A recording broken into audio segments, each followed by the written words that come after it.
Well, I got a day off from work and it's snowing today. And I really love the snow. I don't think we're going to get much today.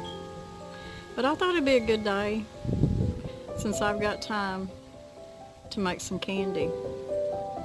It's that time of year. It's always a good excuse to go in there and make a bunch of candy for gifts and to give to the family.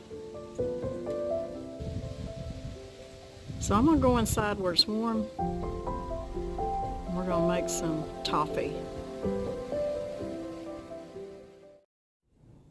So I was asked by Helga's Pennsylvania Cooking, who I watch a lot of her videos. She's a really good cook. She has a lot of good recipes. But she's doing a holiday dessert collaboration, and she asked me to join in on that with a lot of other ladies. And there's a lot of good channels that's joined in, and at the end I'm going to ask 3 other channels to join in too. So stay tuned at the end because I may ask you to join in on this collaboration. But today we're going to make one of mine and Danny's favorite candy, and that's toffee. So hang around and we'll get started. Camera poke. I'm going to show you what you need to make this candy. You need a good heavy whisk, and you need a pot, a good heavy pot with it's got a thick bottom on the bottom, so that it's just, a pot like this is easier and better to make candy with because it'll keep it from scorching. And you need a candy thermometer.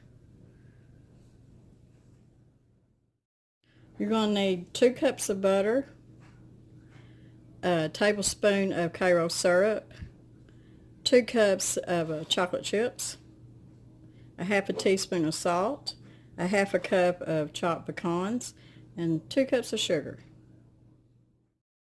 You also need to line a cookie sheet with parchment paper or foil.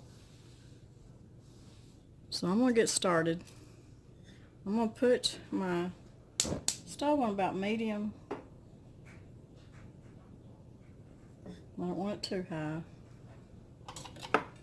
I'm going to add all my butter.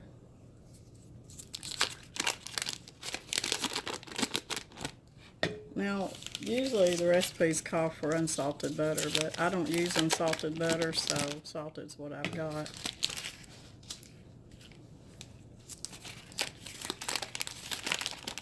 It seems like a lot of butter, but 2 cups. You're going to put all that in your pan. You're going to add your 2 cups of sugar.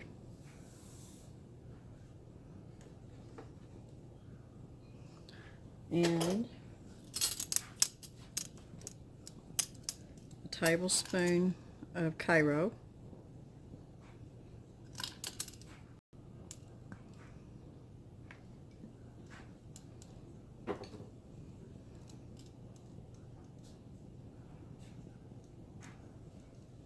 And you also need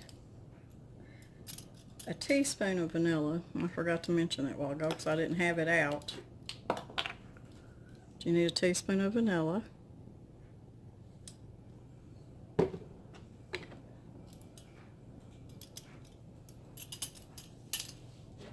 And you need a half a teaspoon of salt.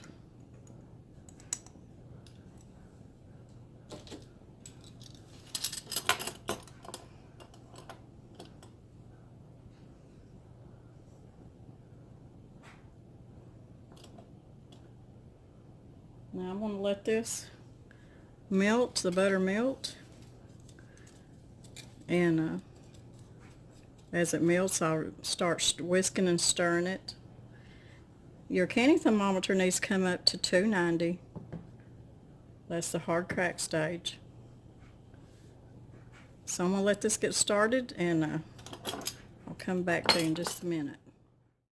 Now at this point the butter's melted, and I'm just stirring it to get it real smooth. And I'm going to take my brush and I'm just going to brush down some of the granules, that's sugar granules that's on the side of the pot, but to keep it from crystallizing anyways, and it'll make your candy gritty too.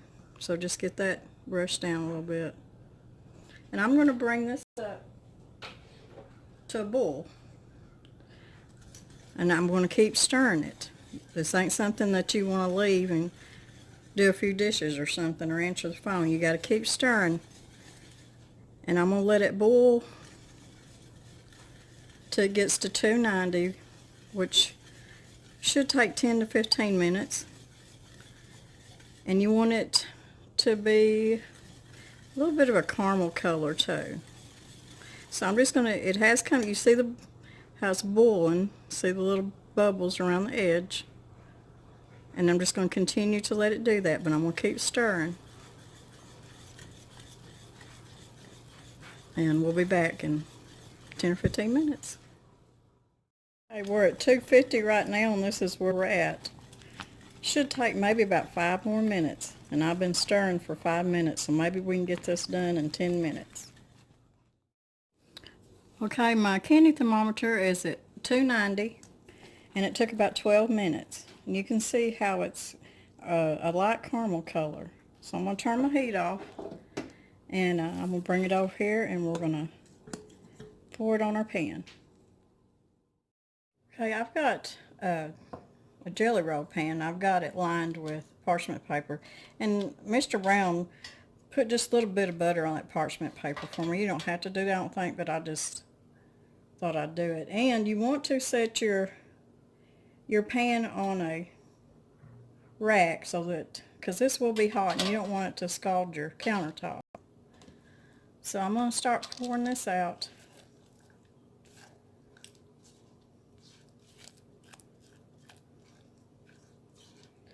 And I'm going to let it sit for a couple of minutes before I put my chocolate chips on it. You don't want it to cool completely, but you want it to sit for just a couple of minutes before pouring your chocolate chips on top. So I'm just going to spread this out a little bit. Don't want it too thick.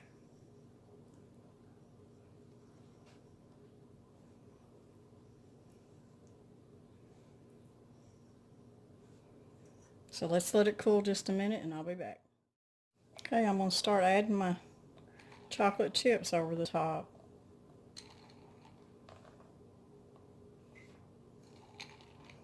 It's about 2 cups of chocolate chips.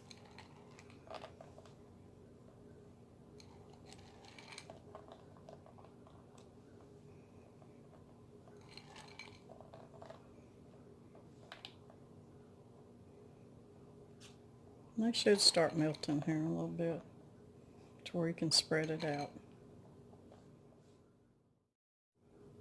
Now that the chocolate chips have heated up a little bit, I'm just going to start spreading that chocolate out.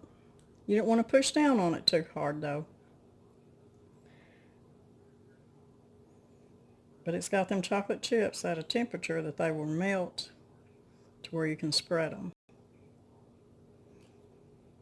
And it's spreading pretty easy without having to push down on it.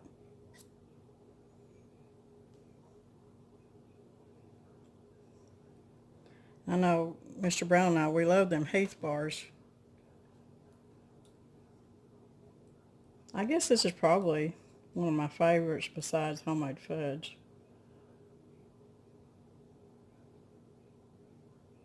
Just get it spread out to the edge as much as possible.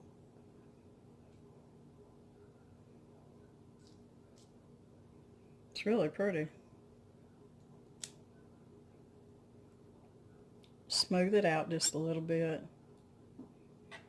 Don't have to be perfect.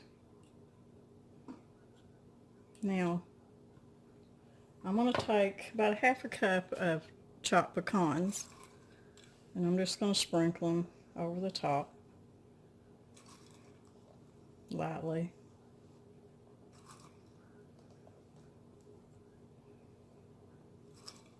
Now, you have to let this sit out at room temperature for at least 2 hours because it's got to harden up. You don't want to set it in the refrigerator. Just out at room temperature. And if your house is hot, put it in a cooler place. I tell you right now, I'm going to have to put mine in a cooler place because it's hot in this house. The wood stove, it really gets it warm in here. And I'm not complaining. I'm glad we're warm. Well, sometimes we have to open the front door. It gets so warm in here. Okay, I think that's enough pecans. Now I'm just going to let it sit here for a couple hours and let it harden up. We come back, we'll break it up and taste it. So I put this out on the back porch because it was cooler back there and it wasn't in the house. It took about an hour and it set up real good. And all you got to do is just take it and just break it apart like you would peanut brittle. Just like that. And then put it out on your plates, or you want to put it in little tins to give as gifts or whatever. But it's really good. It's set up good, and I tasted it. It's really crunchy. Okay. It tastes like Heath bar.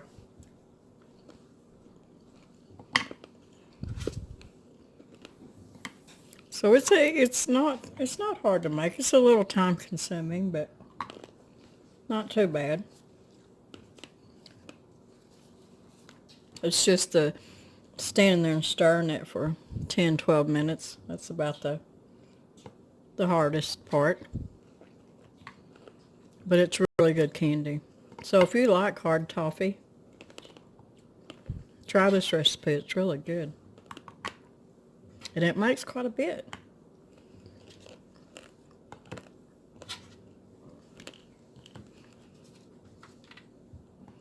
There's no way. Now, if you wanted a chewy toffee, you would have took it off the heat at probably about 280 temp, and it wouldn't have hardened up. But I can't chew soft toffee because of my dentures, but I can eat the hard toffee. It's good. So there you go.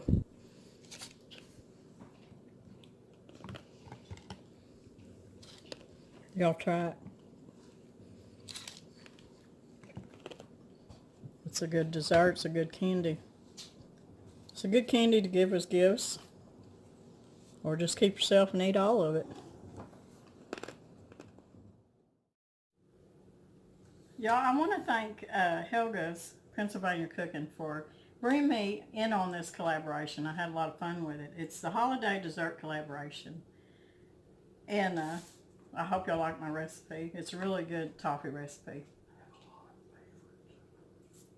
I've got to ask 3 people to come in on this collaboration. So I'm going to ask Vicky's Country Home to come in because I know she'll have some good holiday dessert recipes. And I'm also going to ask Phil and Florence. They're a really good channel too to watch. They have a lot of cooking videos. They do a lot of barbecuing, a lot of smoking. You can learn a lot about grilling on their channel. And they're just a lot of fun to watch. And his wife does a lot of cooking too. So that's one of them I'm going to ask. And I'm going to ask Sapper Gardner. He's got a lot of good gardening tips. He's a gardener. He's a homesteader.